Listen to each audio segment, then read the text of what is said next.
Hello, everybody, and welcome to our podcast, Let's Talk About Death. My name is Nick Davis. I am a soul midwife. In the same way that a midwife helps a soul to come into this world, a soul midwife accompanies and supports a soul as they depart this world. My role is non-medical, and I provide emotional, psychological, and spiritual support to people as they go on their journey home, along with their family and loved ones. I am joined tonight on the podcast, as always, by Dr Katie Moloney, who is a GP with many years' experience and also a specialist interest in palliative care. So before we dive into tonight's episode, just really wanted to set some context about why we feel it's so important to have this conversation. It is perhaps the most difficult, but also the most necessary conversation of all. And it is the subject that very few people want to talk about, not even in the medical profession, we find, because it's the sum of all of our fears, but also the most unavoidable human experience of all. And therein lies the paradox, because not talking about or having some kind of a relationship with death doesn't make it any less scary or heartbreaking. In fact, based on our experience, it makes it more so. Over the years, death has become a largely medical event, one to be avoided at all costs, and that often means people access palliative care far too late, or use their last dying days chasing false hopes of recovery, rather than spending it with their loved ones, and finding a way to make peace with the inevitable, or missing the opportunity to say all that needs to be said, or not finding the time to heal the wounds and rifts that often occur in life. The avoidance of honest conversations about death is not kind, nor compassionate, nor helpful. It can often leave people feeling lonely, isolated, bereft, confused, and also scared of what they imagine is to come. Families and loved ones are ravaged by doubt and anxiety about the part they will need to play, what they can and cannot say and do, and so much precious time is wasted on things that have no consequence in the end. Honest conversations are really an act of love and compassion and care. They're what allows the dying person to access real choices and live out their final days as they want and need to. And I think it's fair to say that both Katie and I believe very passionately that finding ways to walk and support people facing end of life is within the grasp of us all, and something we very much want to facilitate and enable to hand it back to the community so that we can all recognise death as the human and social event that it is, rather than purely medical. And that's why we wanted to invite everybody to have these conversations. And tonight, what we would like to explore is faith. How do people really face the end of their life? Do they have faith? Do they not have faith? How does it help? How may it not help? And we just really wanted to share our experience and observations on this in the hope that we can illuminate and bring some light into those dark corners where the fear lies whenever we think about what the end might bring. So Katie and I come from very different places, and I pause as I say that because I think although as Katie will tell us in a minute, you might think our approaches are different, I guess we're all looking at the same thing in a different way, and that's often what we say to each other. So without further ado, I'm just going to hand over so that Katie can say hello, and then we'll start having our chat. Hello. Yes. So, so I think it's a really important discussion, this, because how we cope with death, I think, is determined greatly by our beliefs around afterlife and death and the purpose of being here and all those questions. And you and I will have witnessed lots of different beliefs and how they affect someone as near the end of life. So I come from a perspective of I'm a Christian, a practicing Christian, so I attend church every Sunday, and I'm a member of the Church of Jesus Christ of Latter-day Saints, known to many as Mormons. We're essentially Christians, so we read the Bible. So we believe in life, in a pre-existence, so a life before this life, a time of trial and testing and learning and growing, and an afterlife, so a life after death, where we describe as being in heaven. And we believe in the family relationships that we have and the friendships that we have and the acquaintances, that they carry on into the next life. So we describe passing on as sort of passing almost like through a veil. In fact, we describe it as a veil. So that moving on into the next life or the next room even, that it's just simply a passing on from one room to the next. But where the walls are really thin, so like a veil. So we're separated by this thin line, but that we are separated, so that death is a moving on into another life, but that life is glorious. So it's something marvelous and something to look forward to, where we're reunited with friends and family, family we've never met. But, yeah. And personally, for me, that belief is really reassuring. I find it really comforting. It's great for me.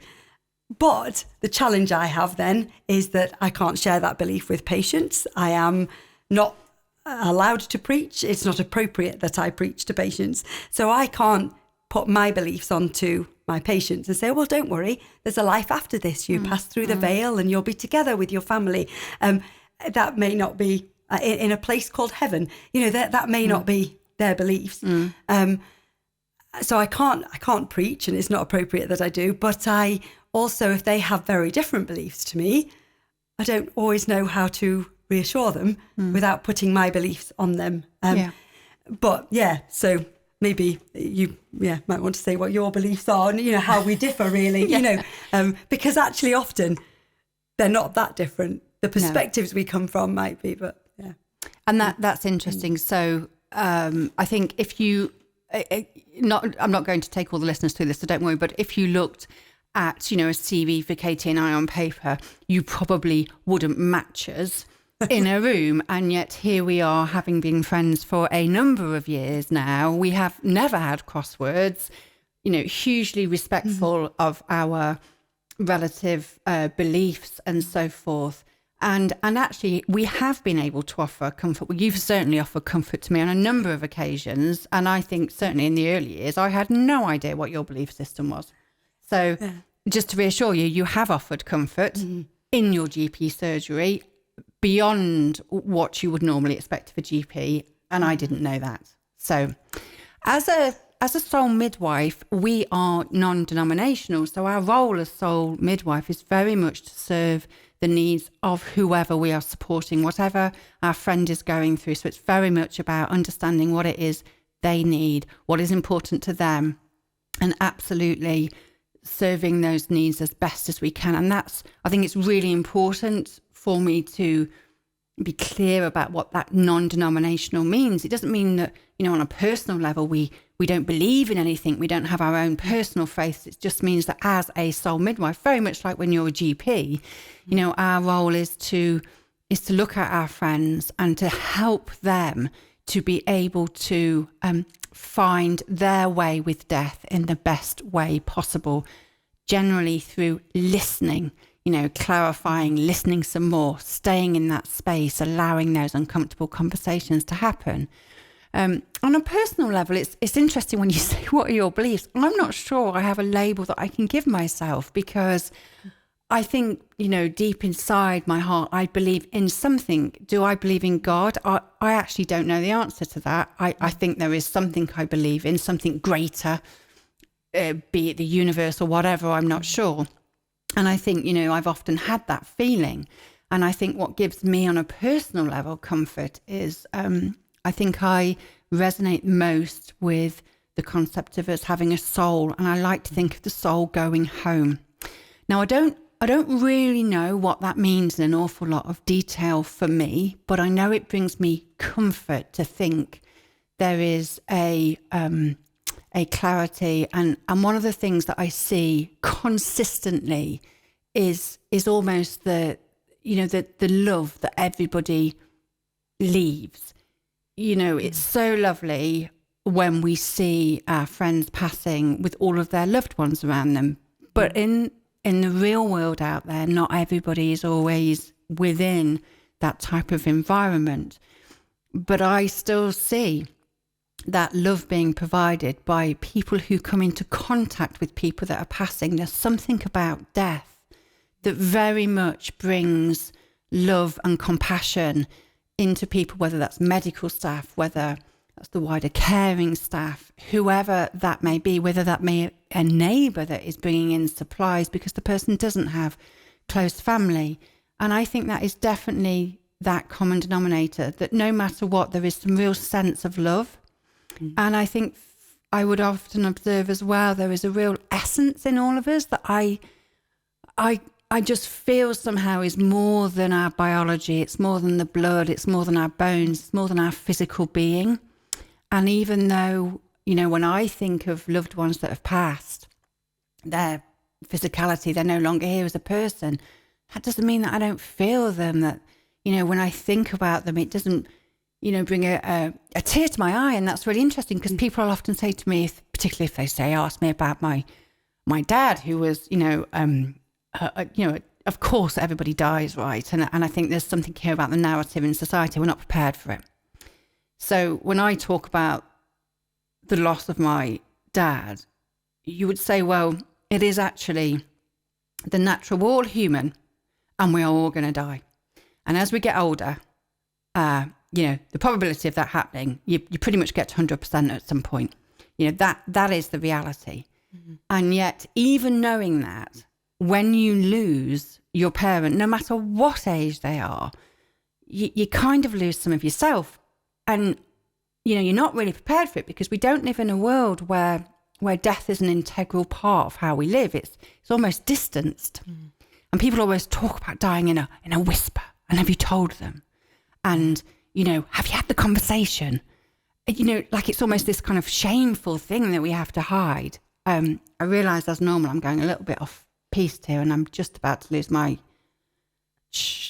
thread of thought, because my brain fog and menopause is kicking in, which is a whole different conversation for another day.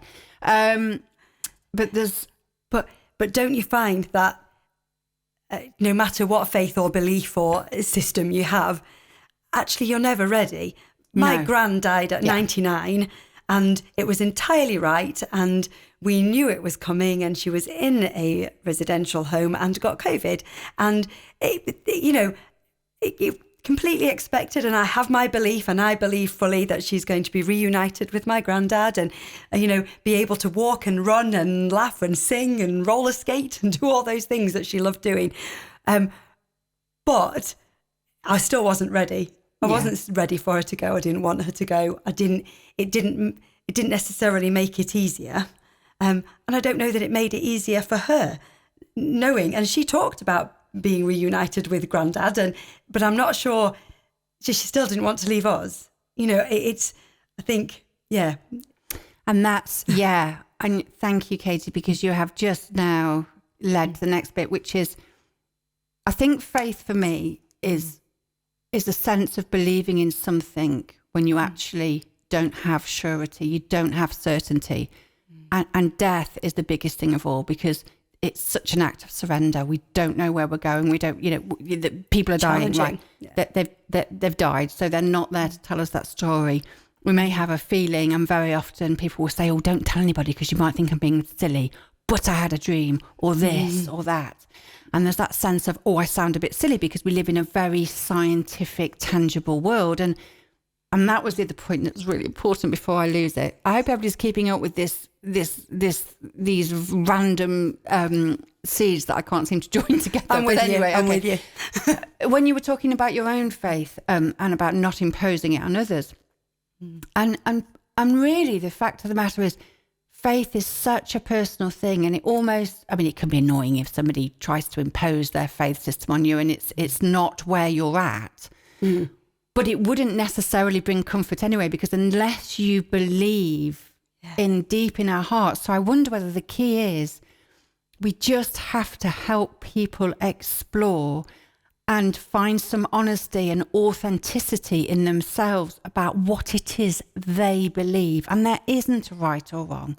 We can all believe different things. It's what is it that in your heart of hearts, as your genuine, authentic self, when you are coming to the end of this human life, going to whatever it is we do or do not go to, what is it that you need to find deep in your authentic self without worrying about what somebody else thinks, what somebody else is saying, what somebody else believes, about something being right or wrong, whatever it is, what is it that you need? And I think in our roles, if we can help people access that, that is where the comfort is to be found, because that is where everybody's unique faith is. Yeah. So in some ways, that sounds complex, and in some ways, it's incredibly simple. It's quite simple, yeah. Patients have asked me before, especially relatives, once they've lost someone, and I've been involved in the care, so I've known them, and I've known their relatives, and they come and they'll say, and if they're struggling, a few have said to me, well, what do you believe? And before I answer that, it's always a good idea to say, well, what do you believe? Yeah. Do you believe they're out there still somewhere? Do you feel them? Do you, where are you with it? And then we go from there. And I can share, well, I believe this. I find that comforting. And they might pick bits of what I've said that make them think, yeah, I like to think that we'll be reunited. I like to think that. But in the end, it's what brings you peace and comfort. And and I think most of us find peace and comfort in then not being a complete end. I think that's quite a difficult concept to get your head around. Yeah. That's it. Yeah. We're too good for that to be it. As you say, we're more than flesh and bones, aren't we? There's the soul. We refer to it as the spirit, but it is that kind of, that there's our personality, our nature is something more. Yeah. It's quite nuanced, isn't it? Skin's just a shell. Yeah. It's difficult to put our finger on that. Yeah. And I guess it comes back down to it's what do each person in that, what do they need for that comfort? And I think for those listening, I think one of the things that I hope will bring comfort, whether you are yourself facing your own mortality or accompanying loved ones on their journey. Katie, I don't know how you feel, but time and time again, what I would see as people go through the journey, I would absolutely say the death is a process in the same way birth is a process. It has stages.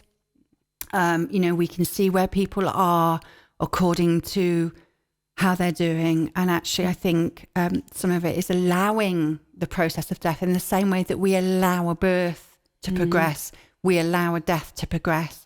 And that balance of knowing when it's right to intervene, to facilitate, provide comfort, provide pain relief, but at the same time not actually stop the process of death.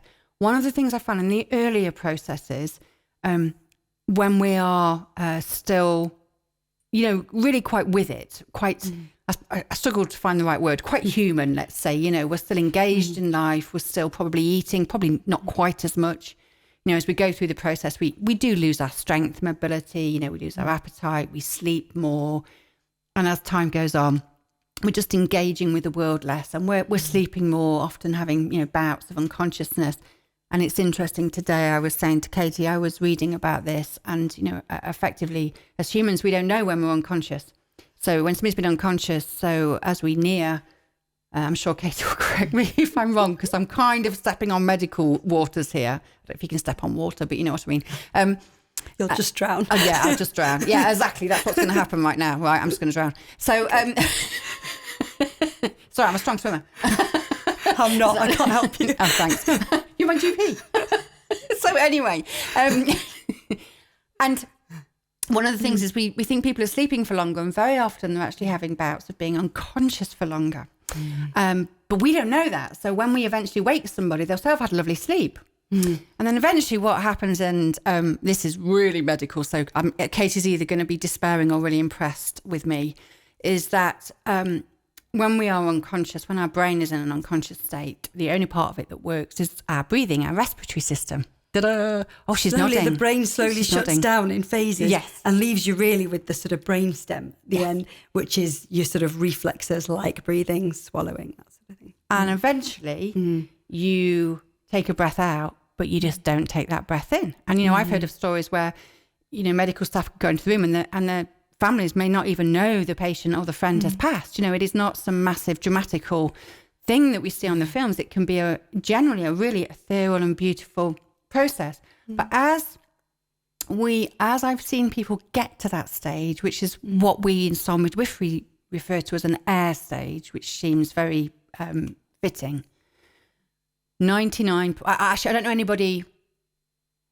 I don't know anybody who has said anything contrary to this. People say to me, "I am ready," and there is something that happens as our physical bodies let go that really switches our psychology from the fight and the fear and the unknown and the grief. We talk about grief when we've lost loved ones, but when we are we're all on the path of dying, but when we are, the clock has been started, I think that grief is, we forget about the personal grief. The person who's dying is They're grieving. losing something too. And every milestone, everything that changes, every food you no longer want to eat, every step you can no longer take.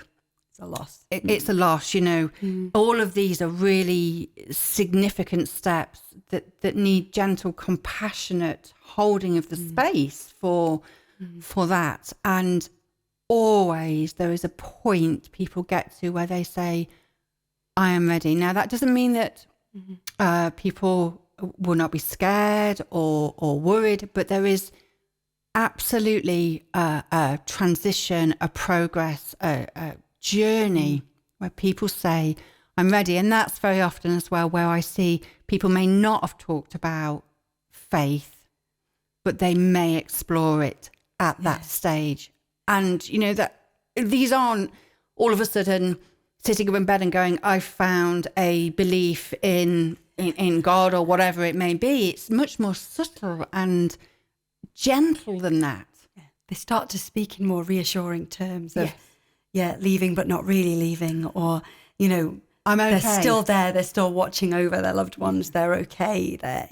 I'll be okay. You'll be okay. Yes. Definitely. There's an always. inner knowing. That's probably how I describe it. There's like an inner knowing that comes into them, and it brings with it a sense. The energy is so much more peaceful, And that's no matter what you believe. That's if you believe that actually this life is it and the end is the end, that's fine. You're still ready for that end.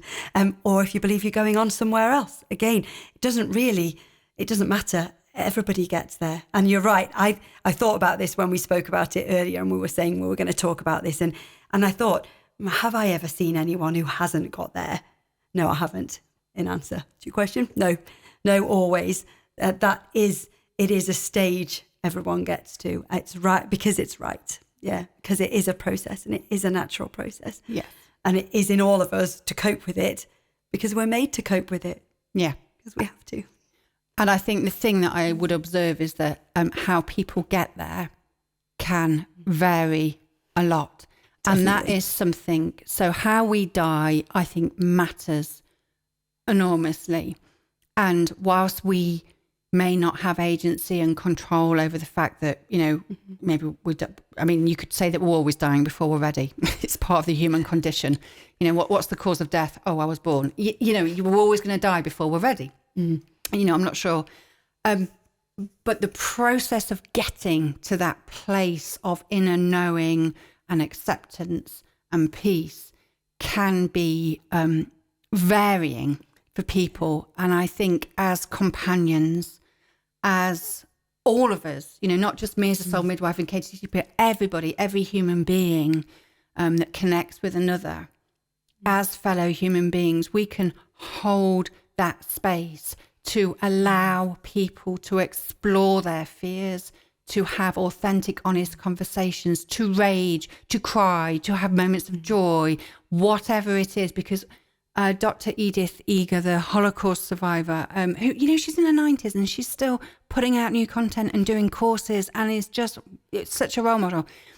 But she always has this saying that expression will never lead to depression.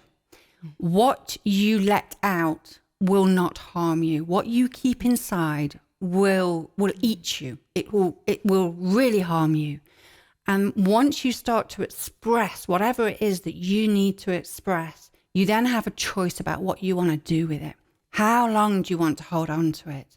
What do you want to turn it into? And that's, I think, really prevalent during the dying process. And I remember one story, she was young, a young mum with terminal cancer, and medical staff around her was saying, you're depressed. And I'm reading this story thinking of, actually, that's probably pretty reasonable. Right. Yeah, she's there's probably a reasonable response to a set of pretty unreasonable circumstances that she's facing. Yeah. And a therapist came in to see her, and they wanted to, give her some medication to help with the depression, which, may be absolutely fine in certain circumstances. I'm not knocking that for 1 minute. Everything's about context and so forth. But what she said was, what I actually wanted was somebody who was prepared to sit in that room and let me rage and absolutely let all of my anger and fear and desperation and just madness at the world, because the world is random, right? It is random. It doesn't matter how much we try and persuade ourselves that we have control and we have it all sorted. Life is a random set of circumstances that we're, faith is this wonderful thing that's helping us kind of take a bridge from one of those random things to the next, right? And it's not about everything's going to be okay. It's about everything is going to be okay in this moment right now. And that's what she needed. And that was the best medicine we could have given her, was let that woman let it out. I think that's the danger, is that it's easy to try and move someone too fast through that process, because it's uncomfortable for you. And it is uncomfortable to have someone rage in front of you and scream and cry and lose it. Is it? Because we've done it a lot. I've done it a lot. It's uncomfortable, Nick. Do you want me to stop? No, it's what I'm there for. Okay, good. But it is uncomfortable. And so you can see why the instinct is to say, and particularly, for example, if you've got a faith, to say to someone, but it's all right because you believe this. And so, you'll be all right in the end. You're going on somewhere better. In the moment, that is not reassuring. They don't need to hear that. They need to be allowed to rage, feel the unfairness of it, and shout about it and be angry at it. It's still unfair. I have felt angry. I've lost patients who were young with kids, and I have felt angry. And no belief in the world is going to stop me feeling angry on their behalf. I am not reassured. I am angry. It is not fair. They are allowed to feel that as well, no matter what faith system they have. And you can't rush that process to acceptance. You can't force someone into the accepting phase because it would be more comfortable for you. Yeah. Their faith will get them there, their belief and whatever will get them there. They might discover that belief in the acceptance phase, but in the end, you can't force it. You can't rush them through that. Absolutely not. And I think what gets them there is that permission to allow them to have the agency and to be empowered about how they express and at what pace they choose to go for. Because you know what? We don't know people's real deep life stories. We don't know what they need to go over. We don't know how deep those wounds really were. We don't know what kind of review and reflection needs to take place. And one of the things that I would say, having seen people die with and without, what we would, I suppose, in our world term as faith, and I caveat that because I think, you could say that believing that it is the end is somebody's faith. It's still a belief, right? It's still a belief. It's still a faith. So whatever faith or whatever belief, whatever perspective, using these words to try and encompass everything, people die with, I would not say I think probably limited experience compared to yours, has made the death more or less peaceful. What I would say has made the death more or less peaceful is when people have not been given the time to express and reflect and deal with deep wounds and trauma. And when they take that with them, when they carry that extra baggage on the journey, that's when I have seen the pattern. Yeah. That it's more difficult to get to the place of acceptance. You will always get there because the process of death is going to happen whether you're on that boat or not. Well, you kind of are on it. Yeah. You're going. You can't fight it. You can't fight it. There's a point you have to stop leaving fighting. the dog whether you want it to or not. Yeah. No, that would be my experience as well. Yeah. Okay. That there's no. I can't say people who believe this do much better in end of life. They are calmer. They are fine with it. Nah, there's no. In the end, it's having the time and the space and people around you to support you. And maybe healing. Repairing, finding peace, finding your peace. And I think that's it. It's people have to find their own peace. We can't give it to them. Yeah. We can't tell them what it is. Yeah. We can't tell them what the timeline is or how it should be found. I think if anything, I would perhaps sum up and say, if there's one thing any of us can do, there's that book, isn't there? The small things that make such enormous differences is... actually, it's more than one thing. I can't count, obviously. It's to sit in that space with somebody, allow them to say what it is they need to say without interrupting, trying to solve it, judging, to rush them through trying to rush it. I haven't been drinking, not yet. Actually, I'm cutting into wine time, but anyway. And nearly lost my point then. There's another really important point before I leave this, because it is really, really important, not rushing them. And the power of the silence, and that power of silence. And if there's something we can introduce into schools, it's that active, empathetic listening where we don't shut somebody down by trying to make it better. Yeah. It's not going to change. Because that doesn't just apply to this scenario. No. It applies to everything and everyone. Yeah. It's like a bit of a muscle we need to work on, right? Yeah. But that's not that hard.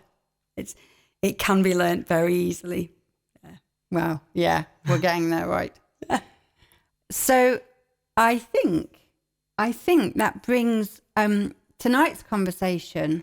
Yeah, I think we've probably. Is there anything more you want to say on faith, Katie, before we close this up? I would like to hear from listeners if. Yeah, their faith system really, and I say faith system because I want to cover everything. We talk about faith. I think you automatically think of sort of Christian beliefs, or but actually, I mean, I'm always aware that I come from one angle, one very narrow angle, and I would love to hear other people's perspective on how their belief system, especially if your belief system is that the end is the end, and that's okay. Yeah. How they find that reassuring, how it helps them. I would like to hear from listeners. Yeah, absolutely echo that. And I think it is that diversity and that understanding of the wide range of perspectives that can only ever help us all. This isn't about it being one thing or the other, or believing this or believing that. It's about how do we collectively share and then pick up those things in the basket that we go, that resonates with me. That bring us peace. That might bring me some peace. That's something that I would like to pick up. I'm not so sure about that, but actually that's feeling peaceful and comforting to me. So as ever, thank you so much for joining us for this conversation. As always, we really want to have a conversation about the things on this subject that you want to talk about, the listeners. So please reach out either to the Newark Radio station, or you can reach out directly to me on my website, which is www.nickdavis, which is nikdavis.com. We will always treat everything in confidence. You really are free to ask us whatever it is that you need to talk about, in the hope that we can all have these conversations to enable us to live more fully, more authentically, more loving, more connected, and just make the very most of the time we have here and be able to walk alongside our fellow humans when it's time to say our goodbyes. So thank you very much for joining us, and I'm sure we will speak to you again soon.